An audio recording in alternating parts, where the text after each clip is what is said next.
Hello everyone, welcome back to another video. Today we are going to be discussing Throne of Glass because I know it is one of the internet's most widely loved series.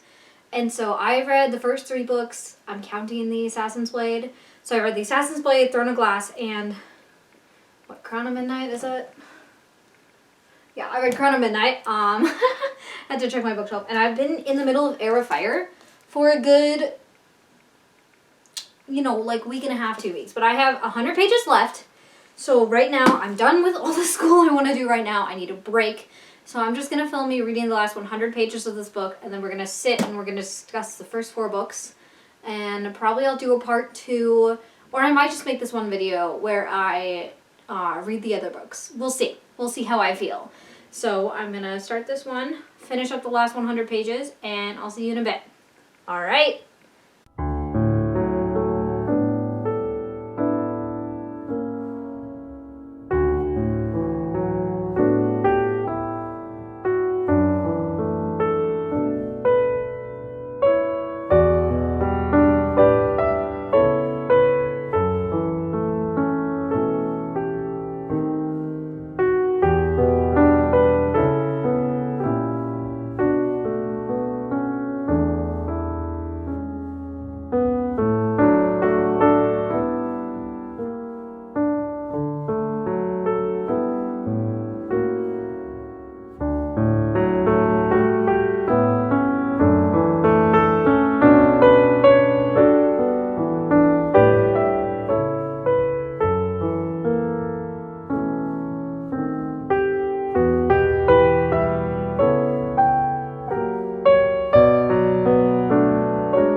So I just finished Heir of Fire. I just finished Heir of Fire. And as you can tell, I had some reactions to it. I didn't expect it to end that way. I don't know what I expected, but it wasn't that. So, yeah, it was feeling like a 3-star book. Oh, I don't know. Because the whole book was so slow. I just felt like... But then the ending... I haven't quite decided on rating. We're going to talk about the other books and then I'll decide on a rating. So, I have always been a little bit scared of Sarah J Maas. Like, I've always wanted to get into it, but then some people are like, oh, like, it's not good, or it's not good fantasy. It's not, like, great fantasy. People just like it because it's popular. But I don't know. I wanted to give it a try, and everyone says to start, well, some people say to start with Throne of Glass. Some people say to start with ACOTAR. But I was like, I'm going to start with Throne of Glass because I don't know. I just wanted to start with Throne of Glass. Don't come at me. And I looked up a lot of different reading orders, and people said the best thing to do is start with the Assassin's Blade. Some people said to read it third, but I wanted to read it first because I didn't want it spoiled by Throne of Glass. So I'm actually very glad I read it first. And I've just been checking these out at the library because I wasn't quite sure if I was going to buy them, which I probably will, but I have the library copies right now. So I read the Assassin's Blade, and I really liked this one. I think there was one story that was really slow. I don't remember which one. But I really enjoyed this. No, it was the first one. I didn't like the first story. But after that, I really enjoyed all of the other ones. And this was just a fun time. I think I rated this a 4 stars, if I remember correctly. I'm going to double check. Because I read this last month. Yeah, this was a 4 stars. I really enjoyed this book. I thought it was very good. A great start to the series. And overall, just a really fun time. This is going to be spoilers. I'm just going to let you know that when I'm talking about these 4 books, there's going to be spoilers. So if you haven't read the series, I would leave now. But I had seen a piece of fan art that mentioned Selena and Sam. And it was like her being like, I wish you were still here or something. Anyway, I saw that years ago, and it was just like on the tip of my mind. I didn't even know it was for Throne of Glass, but I was like, Sam's not making it through this book. Because everyone talks about like, oh, this really sad thing that happens. And if you've read enough books, I feel like you're kind of able to tell that Sam's gonna die. It was still heartbreaking. I almost cried. I didn't quite cry, but I almost cried. But I really enjoyed just the setting up that was in here. I know that for sure this has got to play a bigger part in future books. I can't remember. Selena has a friend in here. Ansel. If Ansel doesn't play a bigger part in the future books, I'd be surprised. But I enjoyed this. It was a good setting up. And I found that Sarah J Maas's writing style wasn't insufferable. And I enjoyed how you get to actually see her be an assassin and actually see her fight things in this book. So I like this one. And then I read Throne of Glass. This book was, again, just a drag to get through. Like, you can tell this was her first book. Not that that's a bad thing, because this is quite an accomplishment for a first book. But there were just a lot of things. I almost felt like... I don't know. I enjoyed how the Assassin's Blade led right into this book. I didn't like how I believe she was the only girl in the competition and everybody else was guys. I thought that was a little bit cliche. I also didn't get the point in the competition because it was like, are you going to die? Are you not going to die? Like, some people describe this as the Hunger Games. This is not the Hunger Games. Like, this is not the Hunger Games. It was just slow. I enjoyed Kale and Dorian's perspectives. I think his name is pronounced Kale. Tell me why, but I don't know. I enjoyed their thoughts, but I just really wasn't into this one. This one took me quite a bit to get through, but when I did get through it, I enjoyed it for the most part. I just didn't get into it. I think this one was at 3 stars. Yeah. And then I read Crown of Midnight. I read this one almost entirely on my Kindle because I was able to snag the Kindle version, which was nice. I like this one significantly better than Throne of Glass. I don't know. I liked Nehemiah. I don't know how to say her name. Nehemiah? I don't know. But I liked her character a lot. And it was quite tragic. I think it's in this one that she dies. Yeah, it's in this one that she dies. But I liked her perspective. I liked Kale and Selena's romance while it lasted. And then I looked at their ages. And why is he like 24 and she's like 18? Like... I know it's not that big of an age gap in the great scheme of things, but the relationship was literally like a week, and she slept with him, and then they broke up, and it felt very fast, and I felt like we had to get that out of the way, so I assume she's going to date Dorian later on, since his girlfriend dies or whatever, so I assume that's why they did that, but I'm still just not a fan of how quick it was. It was literally like a week. But this book was definitely a lot more eventful. I liked how we got to see Selena in action. We got to actually see her as an assassin. I thought that was really interesting. I think the politics are starting to build up. I could not have predicted the ending. I didn't realize this series had Fae in it and, like, was in a fantasy world. I mean, I guess Dorian has magic. But in my mind, it was just kind of like, you know, England with kings and queens and assassins. Like a steampunk England? I don't know if that makes sense, but that was kind of what I was visualizing. And then magic came into play, and I'm like, what? And then you find out she's the Fae princess, and I'm like, I don't know how I didn't predict that though, because it's kind of, I don't know.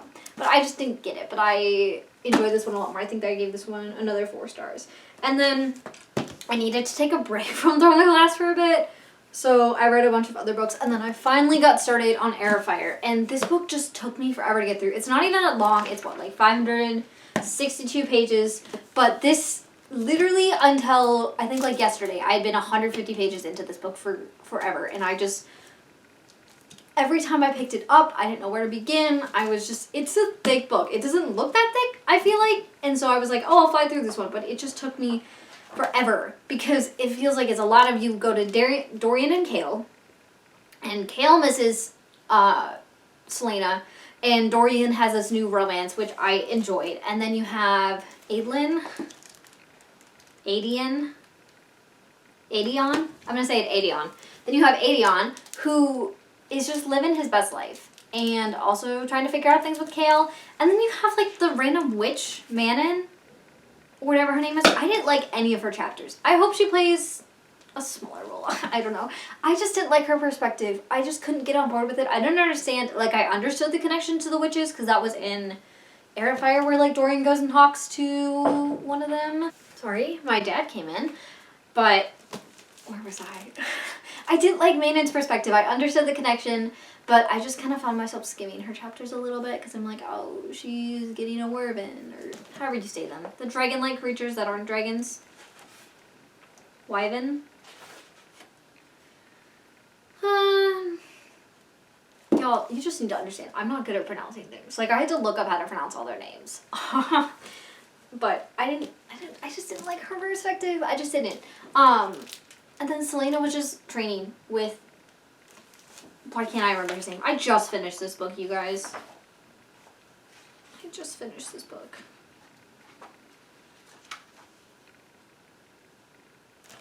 Selena's training with Rowan, and that is also kind of boring. So, like, this book was just dragging and kind of boring. I did have it downloaded on my phone. I had it on the Libby app, so I couldn't get it on my Kindle, but I did get it on my phone. So... I had an orchestra concert yesterday, and we had like an hour to just sit before we went on stage, so I'm just, sitting with my phone, scrolling through, trying to read this book, but it just took me forever. But I finally finished it, and I'm very glad. That ending, like, I don't know what to rate this, because the whole book was boring, and then, like, the last, like, 50 pages were amazing and really good. Like, I knew that Dorian's girlfriend, or whatever, Sorsha?